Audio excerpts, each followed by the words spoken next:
All right, today's topic.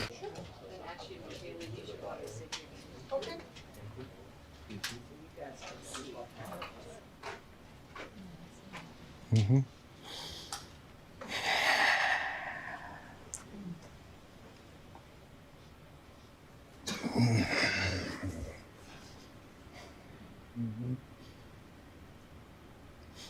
Why didn't you apologize to Chris in your acceptance speech? I was fogged out by that point.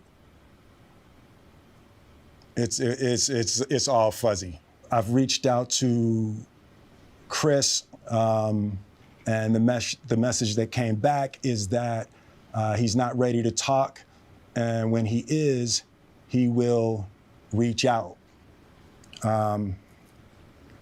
So I will say to you, Chris, I apologize to you. My behavior was unacceptable, and I'm here whenever you're ready to talk. I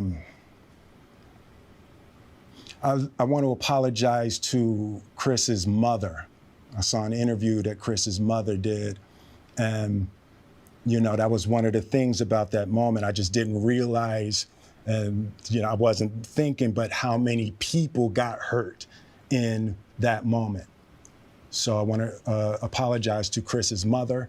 I want to apologize to Chris's family, specifically Tony Rock. You know, we had a great relationship. You know, Tony Rock was my man. This is probably irreparable.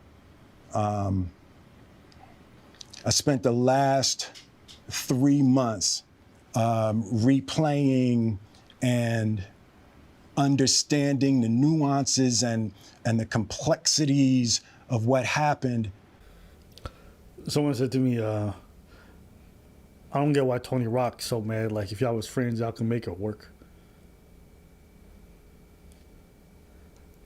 Life don't work like that.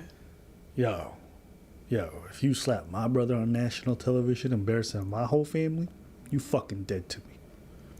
You think I'm gonna go up here and buddy up with you when you... It's not just my nigga got slapped.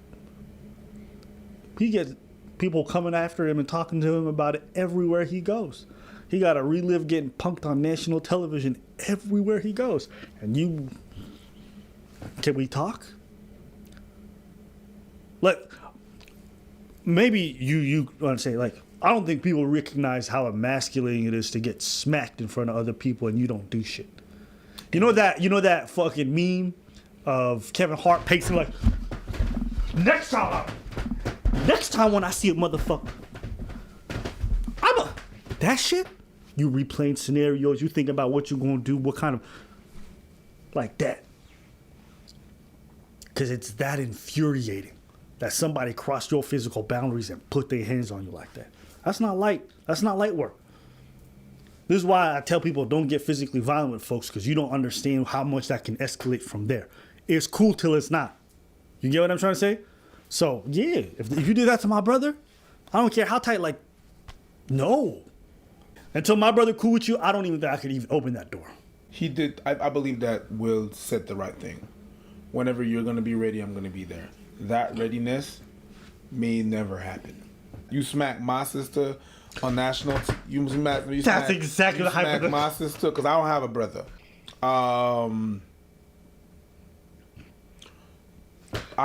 Those who know me know what the fuck is going to happen next. I don't need to put it out there. I'm not going to advertise that. I don't know if you agree with me. I would have rather a motherfucker punch me than slap me.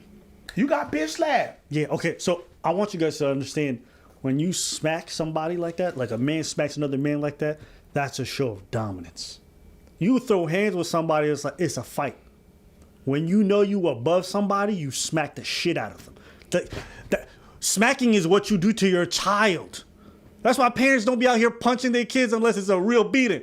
If they want you to put your place, they smack you to be like. That's why I would even hate it more if a grown man tried to be like this to me. I'd rather a motherfucker punch me so we can go at it than this. My face. Yo, Don't touch my face. But No. But isn't it worse though? You get it. It is worse. Even putting your hands on my chin. Don't touch my fucking face. You understand what I'm saying? Absolutely. That's what I'm saying. Yeah. That's what I'm saying. Look at us getting heated like it happened over to a us. smack. Like you don't even understand. Yo. It's just me imagining just a random motherfucker touching my. Kevin Hart has another fucking skit about that, okay? Which is weird. It's gonna be but you're gonna understand. It's a funny skit to me. You know, some people don't like Kevin Hart. I like. You Kevin go Hart. smack, man. No, it's not even that. It's whenever he has a bagel and he's in New York. He's in New York, and then a homeless person takes his bagel, but then a finger touches his lip, and he loses his shit.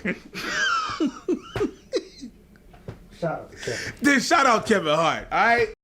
In that moment. And I'm not going to try to unpack all of that right now, but I can say to all of you, there is no part of me that thinks that was the right way to behave in that moment. There's no part of me that thinks that's the optimal way to handle a feeling of disrespect or insults.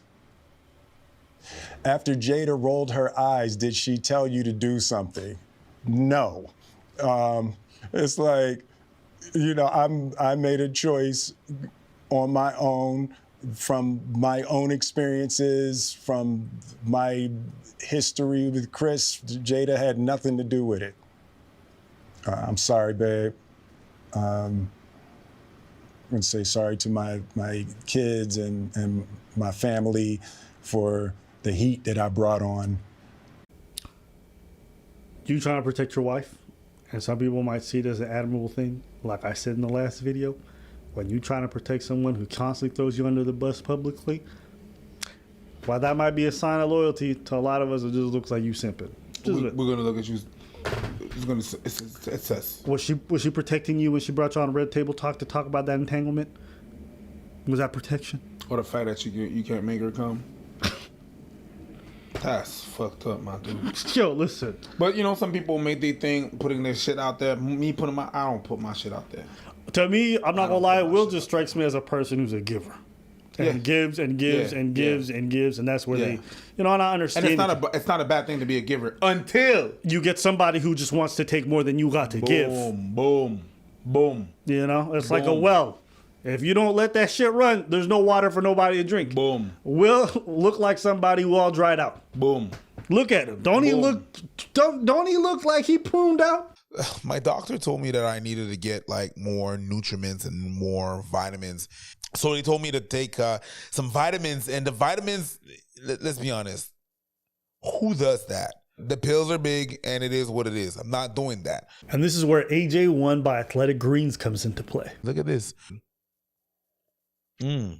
Every day you can just put a little scoop of powder in 12 ounces of water, and you're good. Once every day. And it costs you less than a beer or coffee. So you can get starting today to get your vitamins up and going and be able to work out and be able to do everything that you need to do in your day. Athletic Greens is here to make it easy for you. With your first purchase, they will give you 1 year supply of immune supporting vitamins. Yeah, vitamin D. Plus 5 free travel packs if you go on athleticgreens.com/Abba and Preach. Drink some AJ1 to get the stuff that you need. Go about your day. All of us. To all my fellow nominees, you know, this is a community. It's like I won because you voted for me. And it really breaks my heart to have stolen and tarnished your moment. Yeah, you know, speaking of all the nominees, all the actors present, you know, fuck all y'all. Y'all can go suck some dick. And I'll say this, for Hollywood to be so fucking virtue signaling about everything, violence, Me Too, blah, blah, blah. Y'all watched a grown man assault somebody else on national television and sat in your seats and clapped for him vigorously when he got his award. Everyone tacitly endorsed violence against dudes just because they like the actor involved or because a woman was offended by a joke. That's what happened. So as far as all the others act, I don't care if it's Denzel, I don't care who the fuck it is. They all sat in that room and gave him a standing ovation when he went to get up his award. They had time to reflect, see what happened, and everyone kept quiet. So anytime an actor wants to come out and say, guys, there's violence here, there's violence there, I'm always going to think back of that moment and how quiet everybody fucking was in that room when violence happened right in front of them. That's all I'm going to say.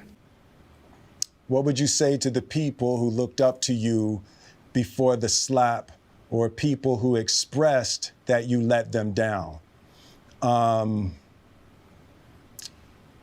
So there's two things. One, disappointing people is my central trauma. I hate when I let people down. So it... What you said, the giving thing. Yep. Yeah. It hurts. And I don't want to peep psychologists, but it's something that often happens when an individual feels left out by either a family member or whatnot. So they feel like they need to give in order to be worthy to be, like, you know what I mean? They need to fill that gap, like a bit of, like, I need to give so that people don't leave me. I don't need to not disappoint in order for people not to leave me. Like, maybe that person left because I disappointed them. Sometimes it's something that's internalized like that. I don't want to play psychologist. I'm not one. I'm just telling you what I know about those situations that is very recurrent, and that situation is a bit similar. It hurts me psychologically and emotionally to know I didn't live up to people's image and impression of me. And the work I'm trying to do is, I am deeply remorseful, and I'm trying to be remorseful without being ashamed of myself, right? I'm human, and I made a mistake, and... Let me unpack that. Trying to be remorseful without being ashamed. Let me ask you, is being ashamed a bad thing? Well, the feeling is bad, but it's not, hold on, but it's not, I don't believe it's a bad thing. It's part of a cycle. It's a bad feeling that we have, so we link it to something being bad. So it's something being negative, you know what I mean? But it's a negative feeling, right? But in my perspective, when you're ashamed, like, there's a bit of shame in remorse. Not all the time, but when in those kind of situations when you are sorry about something that you did, there's shame in there. And I think being ashamed is part of remorse, because you have to go through that in order to be like, I'm remorseful because there's that feeling that I feel that I don't want to feel, that I know it's bad. So that shame that you have is the thing that's like, shit, I know, is the feeling that makes you know that the thing that you did was bad. Like, I didn't want to do that because I don't want to be the repercussion. So the shame is very linked to me. It's linked to remorse. It is. And it's actually essential for you to be able to redeem yourself. So you have to go through that step of remorse, of shame, to go through that process of remorse and be able to redeem yourself. What? Shame can be defined as the feeling of embarrassment, humiliation, that arises in relation to the perception of having done something dishonorable, immoral, or improper. By such a definition, 100% you should feel ashamed. And this is not to bash on you. I'm just trying to explain that, like, shame is not inherently a terrible thing. If you do something that is shameful, it's okay to sit in there and be like, I'm ashamed of what I've done. And then go from there to not have to relive that shame. I'm not saying you got to flagellate and do all this stuff, but I think shame is not necessarily a bad thing. And that's the thing, that whenever, you know, someone that does a crime, and what they say is that they show no remorse. When someone doesn't show any remorse, he's not ashamed of what he did. He did what he did, and I did what I did. That's it. I'm not ashamed. Yeah. When someone's going to be like, hey, Lock me up. I'll do it again. You have no shame. He's not shame. He's not remorseful. Yeah. He's not. So he's not able to redeem himself because he doesn't go through that process of being ashamed and having remorse. He doesn't. I'm trying not to think of myself as a piece of shit. So I would say to those people, I know it was confusing. I know it was shocking. But I promise you, I am deeply devoted and committed to putting light and love and joy into the world. And, you know, if you hang on, I promise we'll be able to be friends again. The last part, I'm not really quite sure who he's talking to. If you hang on. And I don't know who he's really talking to the public. The public, but we're not friends. Well, you're not that accessible, all right? At the end of the day, this is for Chris to forgive him, not me. You know, my image of Will's been dead for a while, you know. I don't know. This is weird to, you know, there's not many people you look up to, but when you grow up in an age with not too many media figures and you got just, you know, like, you know, when I was living in Ethiopia, we had like Arab Satellite and there was like 2 TV shows that I used to watch. It's Jamie Foxx show and The Fresh Prince of Bel-Air. And for me, just seeing like black folks on TV, not necessarily acting a fool, but being eloquent, being diverse, and being interesting. Like Will was a big deal at the time. That's why so many people kind of revere him in a lot of ways and revere The Fresh Prince. It was a great television show. And so I'm over my disappointment. And Will doesn't owe me anything. Go live your life. But as far as his behavior, I don't know. I can appreciate the fact that Will didn't fucking do an apology where it's like, I'm sorry that, but it's because, and trying to explain why, like, he didn't try to explain why he did it. He just acknowledged that he did something bad. All the apologies of all the stars are all the fucking same. I'm sorry I did that, but it's because, no. I appreciate the fact that you just did that. You just said you were sorry. You fucked up. Like Abba says, it's for Chris to forgive you. And we'll see. Maybe he's never going to forgive you. That's for him to know. It's not so much the fact that he didn't do nothing. He can't do anything. He can't reply back. You can't hit someone back on national TV. Now, I still appreciate Will. And I can understand that a human being can fuck up.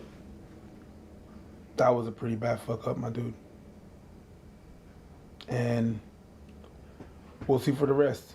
We'll really see for the rest.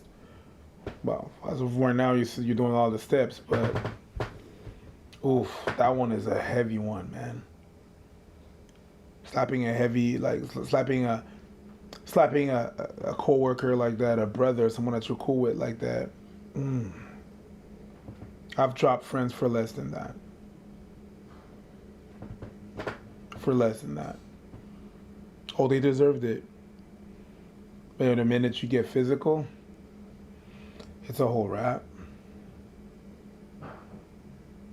But then again, you know, feelings and stuff like that.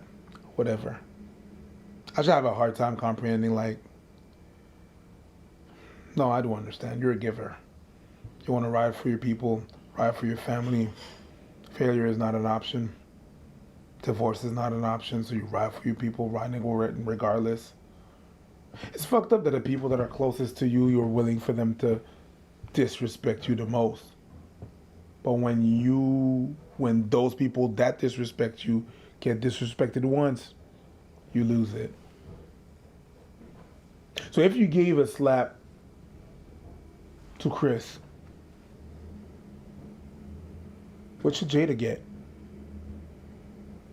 That's not for me to decide, but I mean, the way he was disrespecting her, the way she was disrespecting him a lot, all those times. All those times he's been thrown under the bus by Jada, but then one person's gonna touch Jada or talk about Jada's head, and then he's gonna lose it. You know how weird that is?